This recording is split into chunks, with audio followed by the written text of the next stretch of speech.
I'm Charlotte Katzoff. I was a member of the philosophy department at Bar-Ilan University.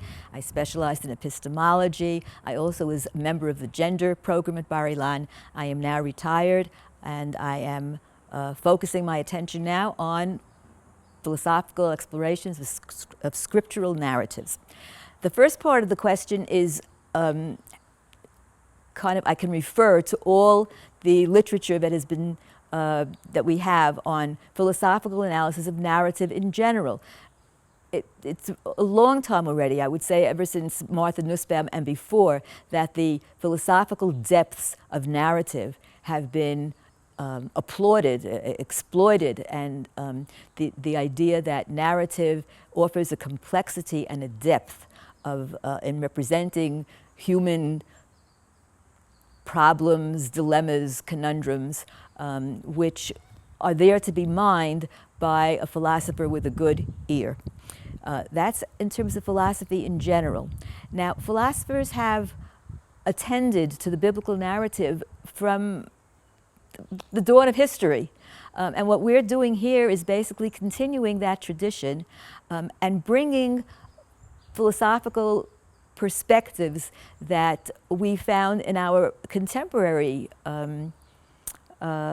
explorations, philosophical explorations, to the biblical narrative, introducing distinctions, concepts, theories that have developed, I would say, in the last 50, 60 years, that were perhaps alluded to or hinted to in the earlier philosophical commentaries, but were never made explicit the way they have been today. I'll just mention notions such as free will, punishment, knowledge, justification, guilt, self-deception, all kinds of notions which have gotten really much more explicit form and contemporary form in philosophical discussions today, which illuminate the biblical narrative.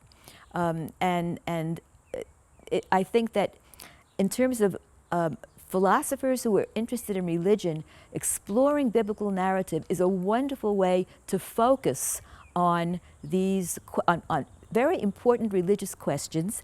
And what I've seen also in this conference, not only have wonderful questions arisen out of concrete analysis of biblical narratives, it is also a very fruitful area for people from different faith communities and even outside of faith communities to come together and discuss texts that are foundational to all our faiths and even are culturally foundational, so that these texts have resonance for all of us and depths for all of us, which come to light in these kinds of discussions and enrich us, and I think can enrich anybody, most people who have grown up or for whom these texts are part of what they live with and what they cherish for all kinds of different reasons.